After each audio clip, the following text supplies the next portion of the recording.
Assalamualaikum warahmatullahi wabarakatuh. Gimana nih sobat semuanya kabarnya? Semoga tetap diberikan kesehatan dan juga kelancaran dalam menjalankan aktivitas pada pagi hari ini. Pada kesempatan kali ini, di mata kuliah perilaku Islam organisasi, bareng sama kelompok 12, kita akan belajar bersama tentang konflik dan juga negosiasi. Tapi sebelum kita masuk di materi, saya akan perkenalkan terlebih dahulu anggota dari kelompok 12. Yang pertama ada saya sendiri, Ahmad Siddiq. Yang kedua ada Agustina Fatimatul Khairiyah. Dan yang ketiga ada Agustina Eka Melinda. Sekarang kita langsung saja yuk masuk ke materi yang pertama.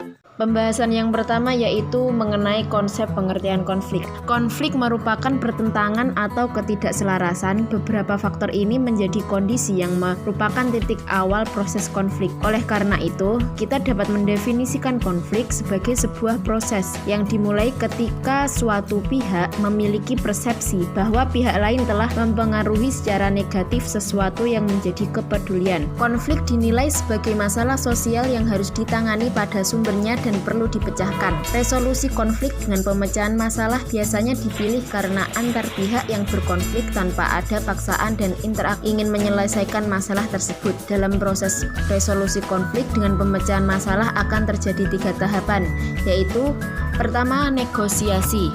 Negosiasi adalah bentuk interaksi sosial antar pihak yang berusaha mencari kata sepakat. Dalam interaksi tersebut, terjadi perbedaan pendapat yang menghalangi antar pihak mencapai tujuannya. Dalam proses tersebut, terjadi tawar-menawar untuk menghasilkan sesuatu yang disepakati bersama. Hasilnya nanti adalah kesepakatan pihak yang berinteraksi dan menjadi dasar dibentuknya sebuah aturan baru dan baku. Yang kedua yaitu mediasi. Mediasi adalah upaya penyelesaian konflik dengan melibatkan pihak ketiga. Dalam penyelesaian konflik tersebut ada perundingan, kesepakatan lewat musyawarah. Karena sifatnya dilandasi dengan musyawarah, maka tidak boleh ada paksaan hasil yang dicapai nanti. Kedua belah pihak merasakan win-win solution dari persoalan yang dihadapi. Faktor yang ketiga yaitu pengambilan keputusan berdasarkan konsensus. Kesepakatan sejumlah pihak atas sebuah hal yang dilakukan secara sadar, bersifat kolektif karena melibatkan banyak pihak. Sebelum terjadi pengambilan keputusan, biasanya terjadi perdebatan dan persoalan yang melandasinya, sehingga diperlukan upaya bersama untuk mencapai kesepakatan. Selanjutnya yaitu konsep pengertian negosiasi. Secara etimologis, kata negosiasi berasal dari bahasa Inggris yaitu to negotiate dan to be negotiating, yang artinya membicarakan, merundingkan, atau menawarkan.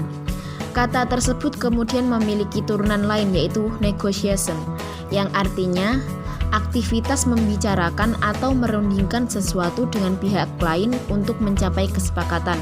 Dalam melakukan suatu negosiasi memerlukan beberapa tahapan yang baik dan benar agar dapat tercapai tujuan atau kerjasama yang kita inginkan. Tahapan dalam melakukan negosiasi antara lain 1. Persiapan dan perencanaan. Tahap pertama dalam negosiasi adalah persiapan dan perencanaan. Proses mengumpulkan data diperlukan untuk mendukung posisi negosiator. Menyampaikan argumen dalam proses mendukung posisi negosiator juga harus dengan bijaksana. Yang kedua ada menentukan aturan. Pada tahap ini harus menentukan garis besar dan aturan-aturan untuk melakukan proses negosiasi. Siapa yang akan menjadi bagian dari negosiasi dan masalah apa yang akan dinegosiasikan. Yang ketiga ada penjelasan. Pada tahap ini tiap pihak harus mengutarakan apa yang diinginkan. Tiap pihak bisa memberi dokumentasi atau pemaparan yang jelas dan diperlukan untuk mendukung posisi masing-masing pihak. Yang keempat ada tawar-menawar dan penyelesaian masalah. Ini bertujuan mencari solusi. Kedua belah pihak diharapkan saling fokus pada masalah dan kepentingan, bukan pada orang atau posisi dalam mencapai titik temu.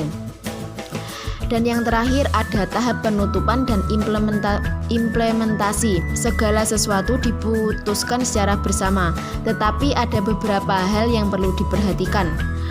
Pada tahap ini yang perlu diperhatikan yang pertama yaitu dokumen yang sudah disepakati, meneliti kembali poin-poin utama untuk menghindari salah pengertian, kemudian uraikan dengan jelas semua ketetapan dari persetujuan.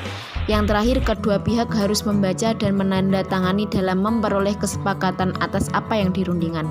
Nggak terasa banget kita udah ada di akhir video, dan Sidik ucapkan terima kasih kepada teman-teman semuanya yang sudah menyimak video dari awal sampai akhir, dan semoga apa yang Sidik share kali ini, apa yang Sidik bagikan kepada teman-teman semuanya bisa menambah pengetahuan dan juga wawasan dari teman-teman semuanya. Kalau gitu Sidik mohon pamit dan juga sampai bertemu lagi di video selanjutnya. Terima kasih.